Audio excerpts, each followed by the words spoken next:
गाजियाबाद के सेक्टर 10 वसुंधरा में इस वक्त हम पहुंचे हैं और ये जागृति रेजिडेंस वेलफेयर एसोसिएशन नाम से एक सोसाइटी है सेक्टर 10 ए में, जहां की घटना का वीडियो निकल के सामने आया है सीसीटीवी फुटेज में। जैसे कि हमने देखा कि किस तरीके से एक बड़ी गाड़ी ऑडी गाड़ी जो है वो 2-3 लोगों को कुचलते हुए इसी रास्ते से, इसी फाटक से, इसी गेट से जो है वो निकली है, और जिसके अंदर एक गार्ड जो यहाँ ड्यूटी पे तैनात था वो भी घायल हुआ है। और उसी गार्ड के साथ सत्यम उस व्यक्ति का नाम बताया जा रहा है जो इस वक्त अस्पताल में एडमिट है। उसे गंभीर चोटें लगी हैं क्योंकि वो खुद भी ऑडी के नीचे आ गया था। और उनके जो दूसरे साथी थे जो ड्यूटी पे संडे को मौजूद थे, उनसे हम बात करते हैं। क्या नाम है आपका? शाहिद अहमद। शाहिद, उस दिन क्या कुछ हुआ, पूरी घटना बताएं। तो सर उधर 163 नंबर प्लाट नंबर कहें या फ्लैट नंबर, तो वहाँ झगड़ा हुआ था दो रिश्तेदारों में। अच्छा। अब मारा पीटी हो गई।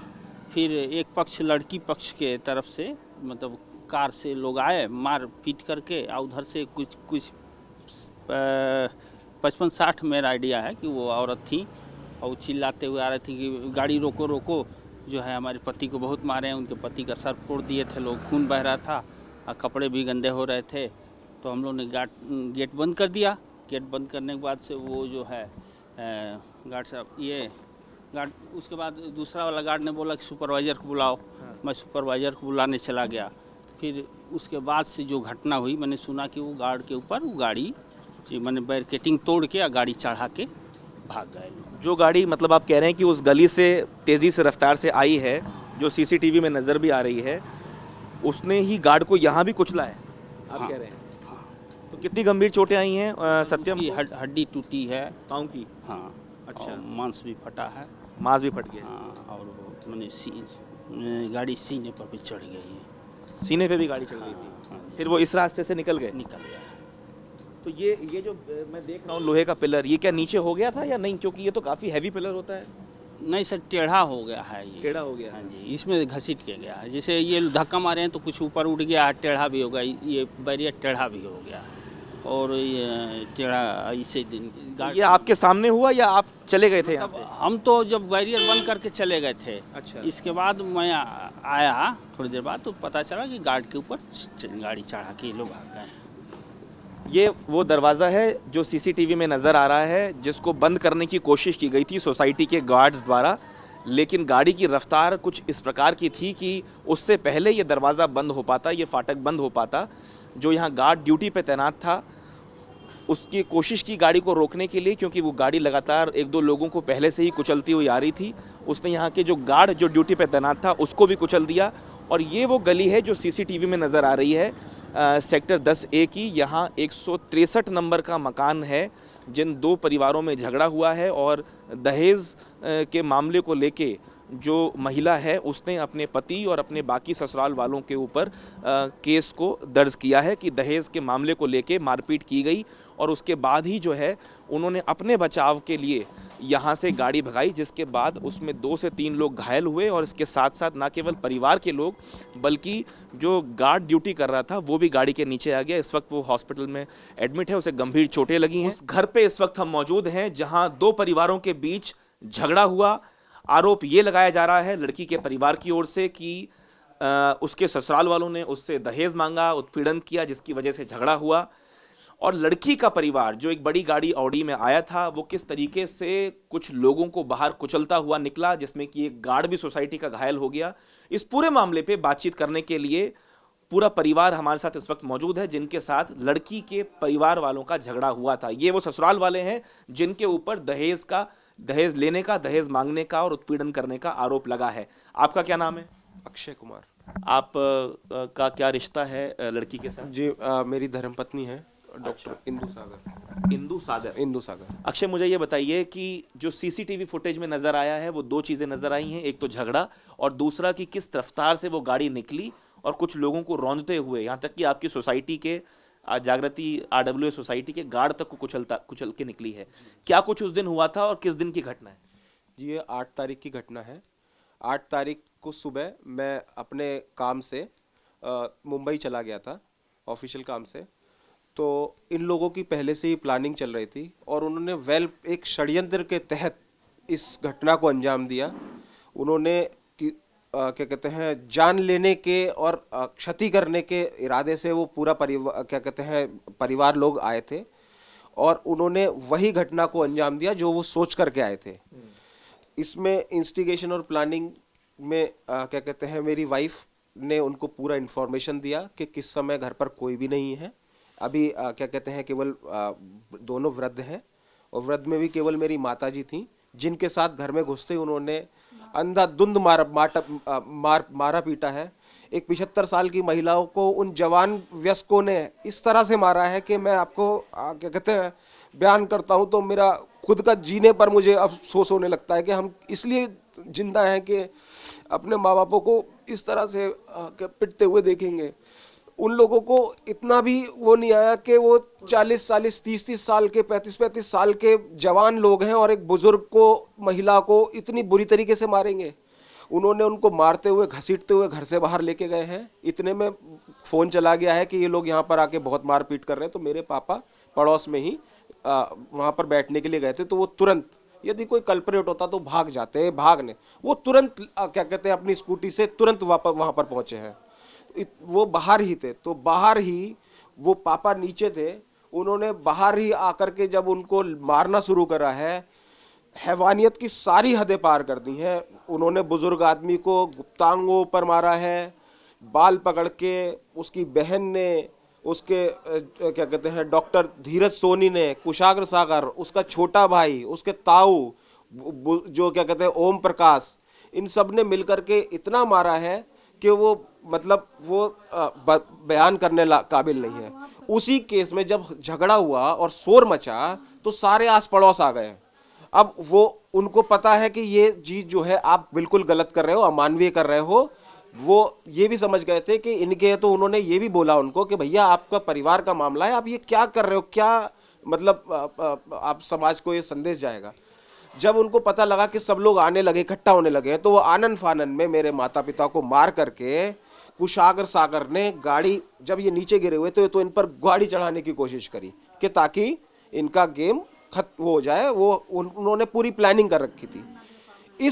उसके चक्कर में मतलब एक गाड़ी वो आगे निकल गई जिस पर भारत सरकार का स्टिकर लगा हुआ था, वो क्या कहते हैं, और दूसरी गाड़ी जो AD i5 थी, ऑडी A4 थी, वो भी पीछे पीछे आ रही थी, जिसको गार्ड द्वारा रोक लिया गया। अब गार्ड के द्वारा रोकने पर जैसे ही रोका गया, पीछे से मेरे पापा जी भी लंगड़ाते हुए, जो घायल अवस्था में, आप वीडियो में देखेंगे कि वो पूरी घायल अवस्था में है, वो वहां पर पहुंचे हैं। मेरी मम्मी भी पहुंची कि मार करके भाग रहे हैं बुजुर्ग आदमी को। इतने में सब लोग आ गए हैं। मेरे पड़ोस में ही मेरे मौसा जी भी रहते हैं, वो लोग भी सुन करके जब फोन कर दिया है सबने कि उन लोगों को मार रहे हैं, पीट रहे हैं और क्या कहते हैं सारे उनके जेवर वेवर सब छीन लिए। तो अब इतने में क्या कहते हैं वो भागते हुए आए हैं। तो मेरे पापा ने उनको रोकने की कोशिश की। आप वीडियो में देखेंगे कि पड़ोसी भी उनको क्या शीशे पे जाके समझा रहे हैं कि भाई साहब आप ये क्या करके आए हो, आप बाहर तो निकलो और ये तो करो। जब उनको लगा है कि मैं फंस गया हूं तो कोई जल्दबाजी में नहीं, cold bloodedly they have run the vehicle on everybody. वहां पर एक 18-19 साल का गार्ड था, एक 16-17 साल का बच्चा था, अभी आप उससे जाकर के मिल सकते हैं, एक स्त्री थी। उनको कोल्ड ब्लडेडली वो कुचलते हुए चले गए हैं, क्योंकि उनको पता था कि हम बहुत पावरफुल और इन्फ्लुएंशियल लोग हैं, उनको कुछ होने भी नहीं, उनको कुछ नहीं होगा, ऐसा उनको मानना था। और क्या कहते हैं उन्होंने किया भी यही। ठीक है, अब मुझे ये बताइए उस दिन आपके घर पे कौन कौन मौजूद था? आपने कहा माताजी मौजूद थी, गाड़ी में कौन कौन था, कौन कौन लोग आए थे? गाड़ी में कुशाग्र सागर, वो कौन है? वो इंदू के भाई हैं, आपके साले? मेरे साले हैं। डॉक्टर धीरज जो कि डॉक्टर हैं और मेरे साड़ू हैं। ठीक है। ओम प्रकाश जो कि इंदू के पिता हैं। उनका छोटा भाई शायद विकास सागर था, मेरे को आइडिया नहीं है, मैं देखिए झूठ किसी को नहीं बोलूंगा। एक उनके ताऊ का लड़का छोटा, और उनकी बहन दीपिका सोनी। आपने कहा उनके ताऊ जी भी साथ में आए थे? ताऊ जी के लड़का, छोटा लड़का। ठीक है, ये बताइए कि क्या आप दोनों में अनबन थी? आप लोग, आप क्योंकि आपके ऊपर दहेज का आरोप लगा है, आप उनसे दहेज की डिमांड कर रहे थे लगातार शादी के बाद से? सर मेरा पूरा संपूर्ण परिवार है। मेरे फादर के 3 बहुएं हैं, मैं अकेला ही नहीं हूँ, मैं तो मध्यम का हूँ। मेरे से बड़े भी हैं, मेरे से छोटे भी हैं। वो आज इस दुख की घड़ी में पुलिस थाने में भी मेरे माता पिता के साथ इसीलिए केवल खड़े हैं कि गलत नहीं होने देंगे पापा जी। जब वो केस ऐसा नहीं है तो कोई स्त्री अपना घर बर्बाद करके इस तरह नहीं जाएगी कि आपको 70 साल में झूठ और सड़क पे निकाल करके मार के आप क्या कहते हैं वो करने चले जाए। तो आप स्वयं अपना अंदाजा लगा सकते हैं। ये हमारे साथ वो महिला भी हैं जो अक्षय की माता जी हैं। माता जी क्या नाम है आपका? मेरा है मुकेश रानी। मुझे ये बताइए कि आप उस दिन घर पे मौजूद थी? मैं थी कितने बजे की वारदात है, क्या क्या हुआ, हमें बताएं तफसील भैया, से। 5 साढ़े 5 बजे की वारदात है। मुझे तो कुछ पता ही नहीं थे, हम तो अचानक में ऐसे ही थे। 5-6 लोग आए और आके चिपट गए और कहने लगे बुला अपने आदमी को और उसको। मैंने कही भैया बैठ जाओ, पानी पियो, मेरी भी पूछो, बहू की भी पूछो, सारी ऐसे ऐसे क्यों कर रहे हो? क्या हमें पानी नहीं पीना आया, हम आना आया हमें पानी नहीं पीना, हमें तो तुम्हारी वो लेनी है, बेइज्जती करनी है और ये करना वो करना।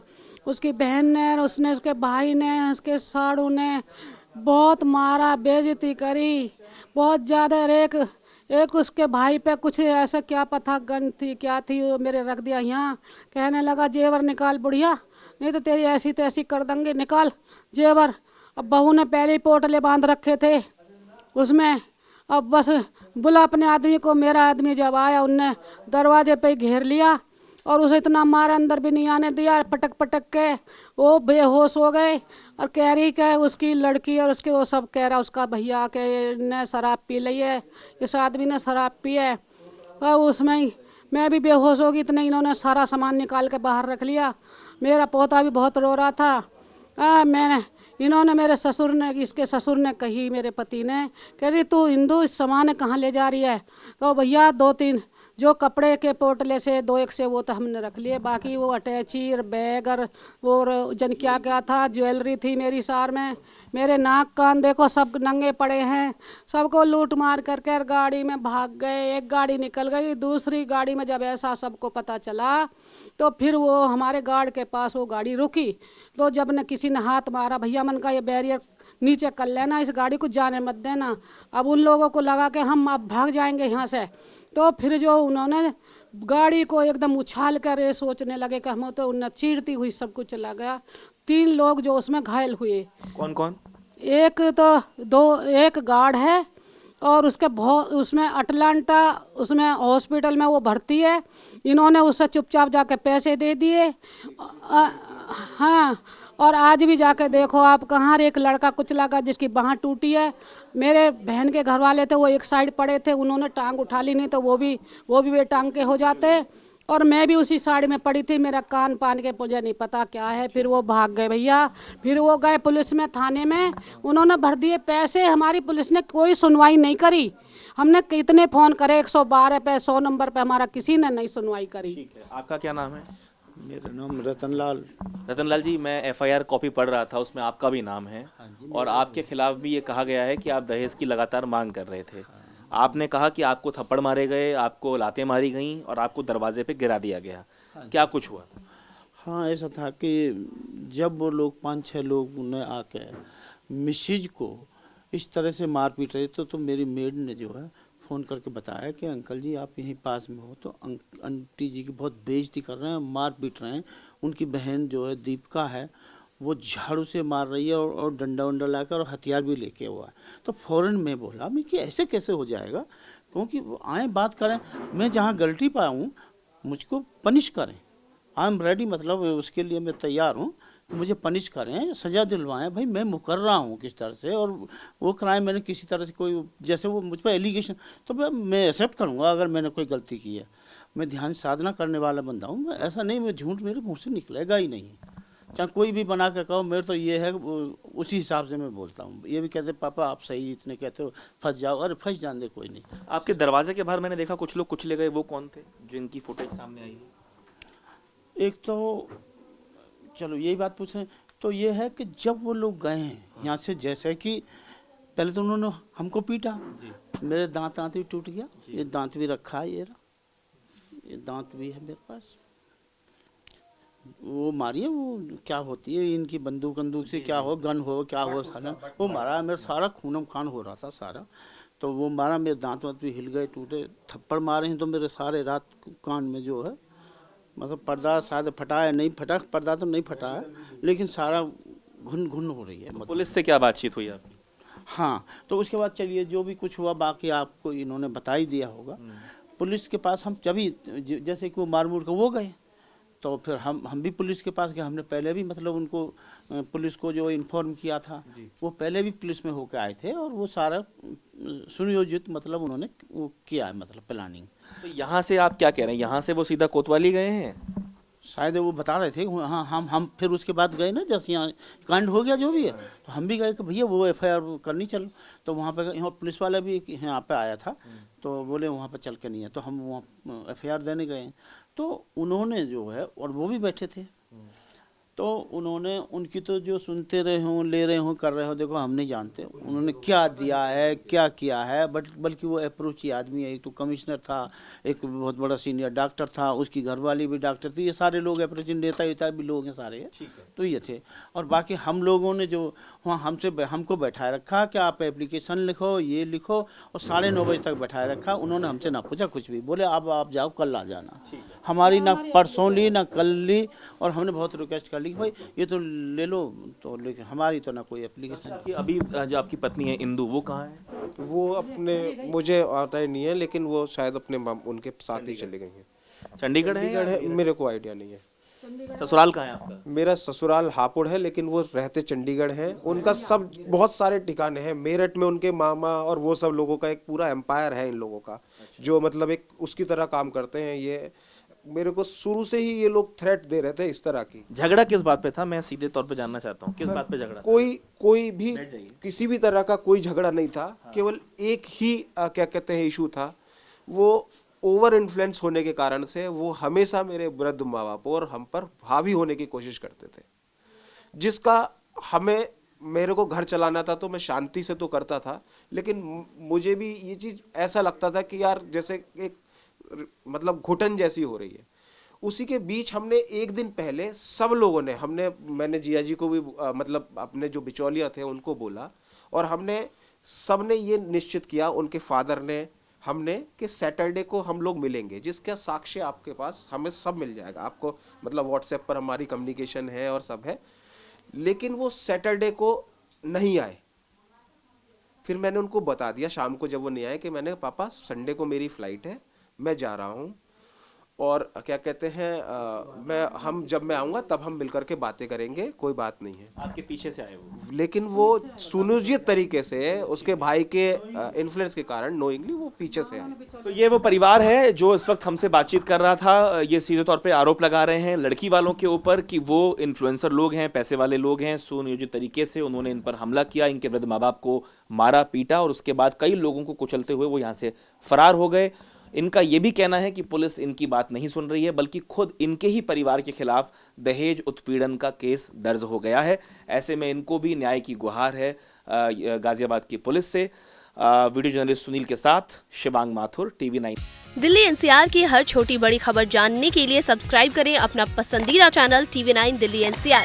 फेसबुक, ट्विटर और इंस्टाग्राम पर हमें सर्च करें @TV9 दिल्ली NCR पर।